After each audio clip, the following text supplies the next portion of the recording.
Bonjour à tous, c'est Christophe. Aujourd'hui, j'aimerais faire une petite vidéo pour ceux qui ont du mal aujourd'hui dans le trading. Tout le monde sait que c'est une discipline très complète et très complexe.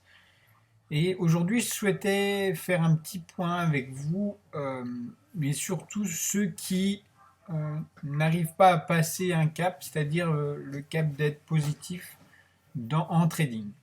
Alors, on voit de nombreuses chaînes YouTube, etc., qui vantent les mérites de tel ou tel broker, qui vantent leur performance et leur facilité de gagner de l'argent sur la bourse. Et je voudrais venir un petit peu sur ces faits parce que la majorité du temps, c'est des faits qui sont complètement erronés.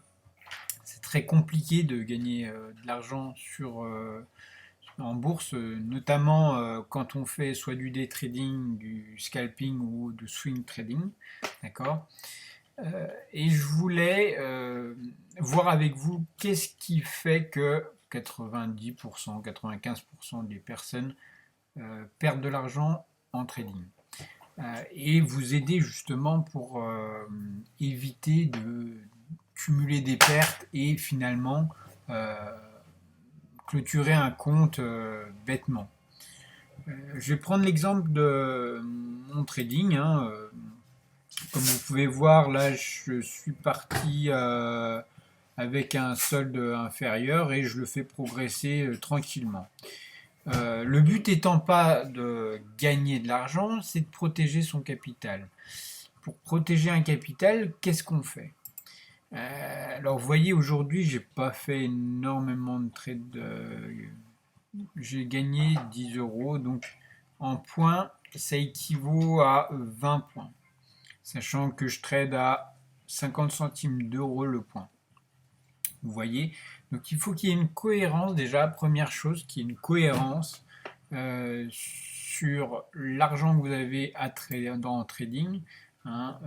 Là, on va dire, c'est 5% du capital que je suis prêt à avoir sur mon compte de trading.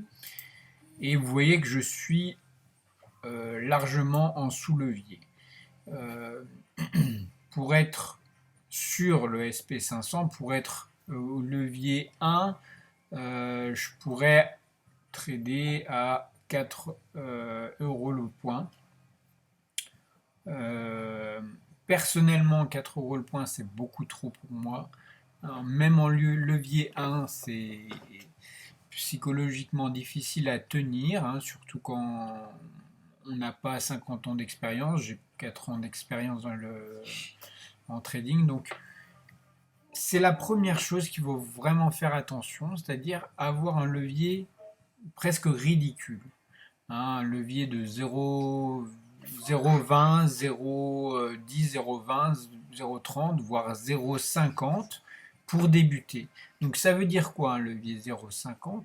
Ça veut dire c'est même pas du levier 1. C'est-à-dire que si vous tradez à 1 euro le point sur le SP500, qui est à 2850 actuellement, et ben ça veut dire que vous tradez avec 2850 euros à 1 euro le point, c'est ce que ça veut dire. Donc, si vous tradez à 0,2, c'est tout simplement 5 fois moins, ce qui équivaut à peu près à 500 euros. 500 euros pour faire les 2800 points, d'accord. Donc vous tradez à 0,2, 0,20 centimes d'euros le point. Euh, Pourquoi j'insiste là-dessus? Parce que en une journée, on peut avoir des mouvements, surtout ces derniers temps. Si on regarde en daily, vous voyez là, il y a une représentation. Ah, je ne sais pas ce que j'ai fait. Voici une représentation en daily de ce qui s'est passé ces derniers temps. En une journée, si vous étiez ici au début de la journée, vous avez une mèche de 200, allez, 300 points. D'accord? 300 points en une journée. 300 points, ça équivaut, si vous êtes à 1 euro le point, à 300 euros. En une journée, vous perdez 300 euros, vous avez quasiment explosé un petit compte de trading. J'insiste sur ça parce que justement, j'aimerais vous faire progresser par rapport à ça. On n'est pas là pour gagner, surtout au tout début, hein, beaucoup déposent énormément d'argent dès le début, c'est un grand tort. Il faut soit être en démo, mais le problème de la démo, c'est que vous n'êtes pas en face à de l'argent réel et du coup, vous ne pouvez pas avoir les vraies sensations du trading. Par contre, là où c'est intéressant, c'est d'avoir un petit peu d'argent, déposer un montant et trader avec cet argent en levier 1.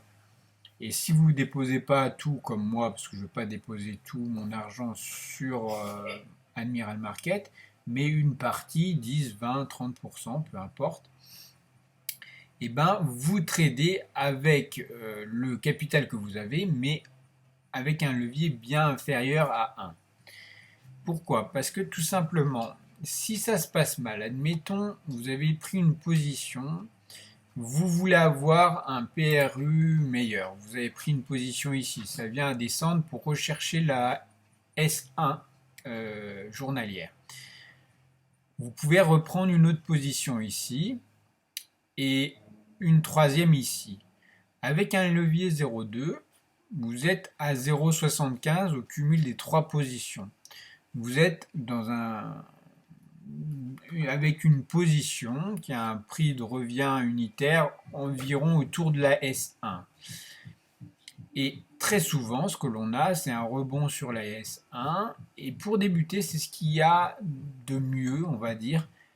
Parce que quand on débute, on ne prend jamais de très bonnes entrées. Donc, on va rajouter une position ici, ici. Et si ça vient casser un gros support comme ce pivot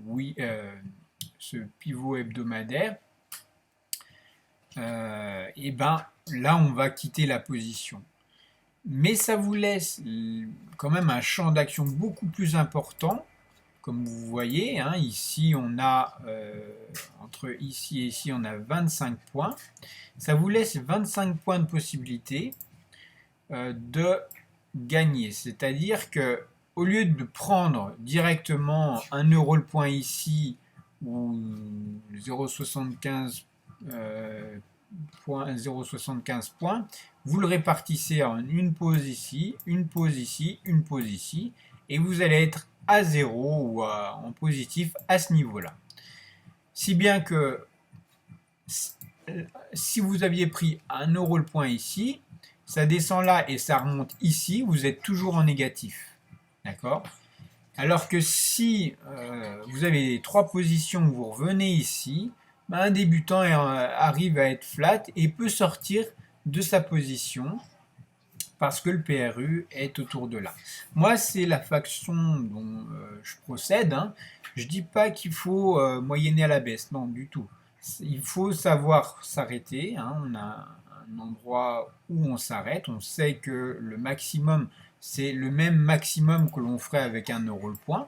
Mais on a 24 points de stop. Bon, très bien.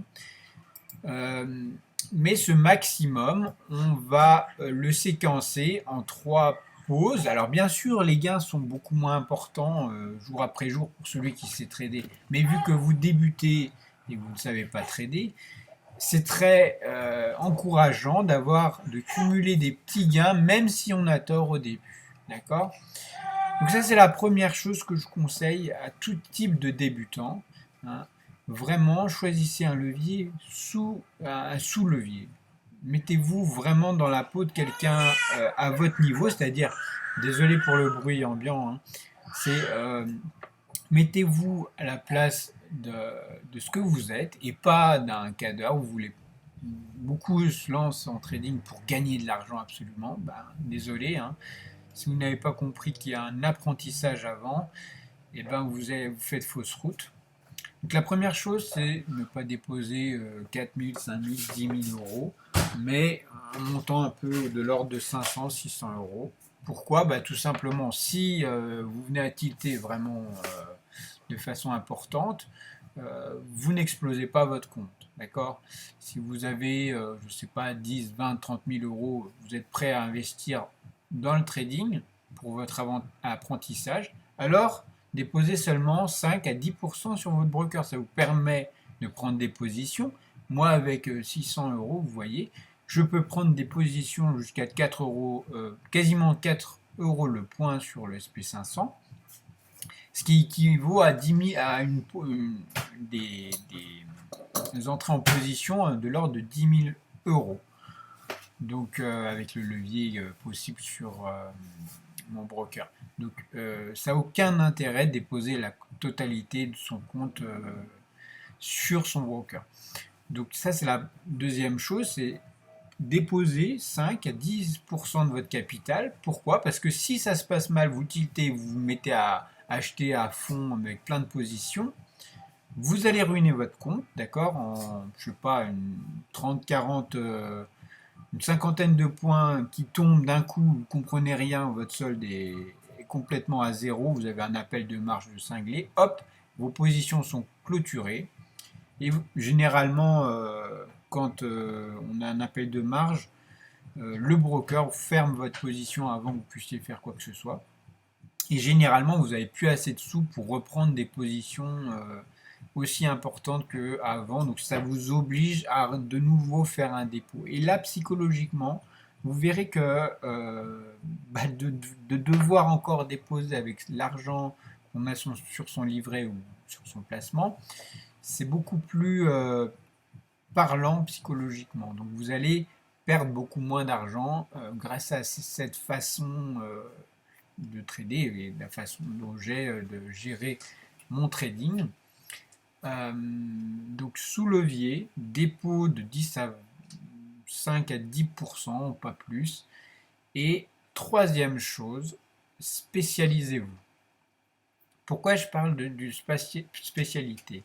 Moi, actuellement, je me focalise en grande partie sur le SP500 pour ce qui est des indices.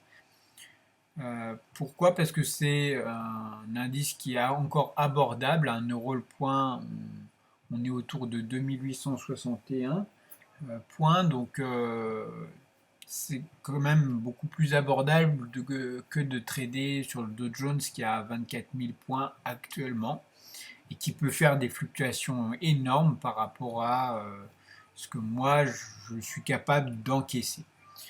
Ici, avec le SP500, dans des pires conditions, une journée à moins 5%, va simplement faire 100, 125, 150 points.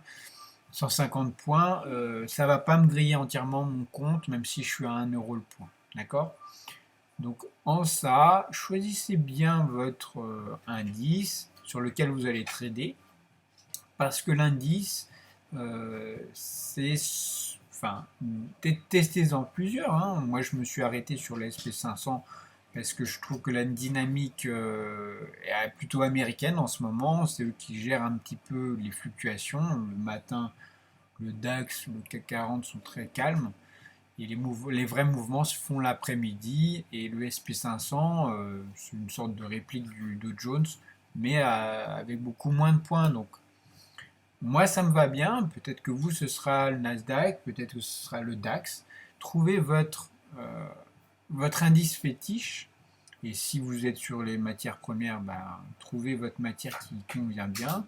C'est pareil pour ceux qui sont sur les crypto-monnaies. Ben, choisissez une seule crypto, restez dessus.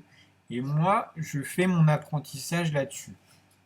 C'est-à-dire que toutes mes positions, ou quasiment 99% de mes positions, sont sur le SP500. Aujourd'hui, j'ai fait quasiment que ça. Et de fil en aiguille, vous allez voir qu'en vous spécialisant et en ne jouant pas une fois du CAC 40, une fois du Dow Jones, une fois du Nasdaq et un peu d'or, et puis etc., et ben vous n'allez pas vous éparpiller. Et tous les niveaux qu'il va y avoir, les S1, les middle, les niveaux, vous les connaissez parce que vous avez vos représentations en ligne et c'est toujours les mêmes. D'accord? Et s'il y a des nouveaux niveaux, bah, vous les connaissez la veille et vous savez où trader exactement, à quel endroit. Vous savez, là, voilà. Là, on est sur la middle R1 mensuelle. Je sais que ça, c'est un gros support résistance. C'est un endroit où les cours s'arrêtent facilement. Et donc, j'ai un taux de probabilité de gain qui est bien plus important que quand je suis parachuté sur le Nasdaq, où je ne connais pas les niveaux, où je vois une opportunité et où on est très lancé sur l'émotion plus que de la rationalité. Moi, je vais vous apprendre à être rationnel sur vos trades et à trader en sécurité. Donc, choisissez un indice qui vous convient, un indice où vous n'êtes pas perdu et qui est en adéquation avec votre capital, d'accord? Si vous débutez avec 500 euros, ça ne sert à rien d'aller sur du DAX, sur du Jones ou du Nasdaq. Ça n'a aucune cohérence, d'accord? Avec peut-être 1000 euros, vous allez pouvoir commencer à être en levier un tout petit levier à 0, à 50 centimes du point sur le SP500, d'accord? Dans les mêmes conditions, vos 1000 euros sur le DAX par exemple, vous allez déjà être en levier 10 si vous prenez 1 euro le point, d'accord? Ou 50 centimes le point, vous allez être en levier 5. Donc ça va aller 5 fois plus vite, vos pertes vont être 5 fois plus importantes. Vous allez me dire oui, mais mes gains aussi. Non, parce que quand on débute, on coupe beaucoup plus facilement les gains. Par contre, on laisse courir les pertes. Et là où ça peut aller très vite, on n'a même plus le temps de réagir, c'est quand la volatilité explose et qu'on engrange des grandes pertes sans pouvoir rester béant devant le cours qui s'écroule et que nous, on laisse filer. D'accord? Donc, première chose, évitez le levier. Deuxième chose, mettez un solde de compte de 5 à 10% de votre capital. Troisième chose, choisissez votre indice, l'indice fétiche qui vous convient. Après, tradez avec ce que vous voulez, les bandes de Bollinger, des points pivots, des moyennes mobiles, tout ça, ça c'est vraiment votre façon de trader. Ça, moi, je ne veux pas revenir dessus. Et si vous débutez, voilà, vous allez vite apprendre avec quelques tutoriels sur mes nombreuses vidéos que j'ai pu faire sur cette chaîne. Retrouver, hein, j'ai traité de tous les indicateurs qu'on a les plus courants et trouver celui qui vous convient bien. Mais voilà. Et après, donc, choisissez de trader dans la tendance chaque fois, hein. Vous avez, comme moi, hein, si vous êtes intelligent, un aperçu en journalier. Une bougie représente un jour. Donc vous voyez, tant que c'est vert, on va chercher à trader à l'achat. Quand ça devient rouge, on va commencer à trader à la vente, etc. D'accord? Moi, j'ai une heure qui m'aide un peu et je trade en 5 minutes pour les prises de position. Et après, Ekenashi ou bougie japonaise classique, chandelier japonais, c'est à vous de voir. Mais ce qui est important, c'est que vous ayez votre stratégie et que vous appliquiez votre technique à la lettre chaque fois et vous verrez que les gains viendront de ce fait, tout simplement. Voilà pour mes conseils pour aujourd'hui. J'espère que tous les débutants pourront voir cette vidéo, qui pourront certainement vous aider. Ne vous emballez pas. Et à partir du moment où vous avez fait une perte plus importante que ce que vous pensiez, arrêtez le trading pour la journée. Demain, les marchés financiers seront encore ouverts et vous aurez de nombreuses autres possibilités de trader. Sur ce, abonnez-vous à ma chaîne, laissez un pouce bleu et je vous dis à très vite sur la chaîne. À bientôt.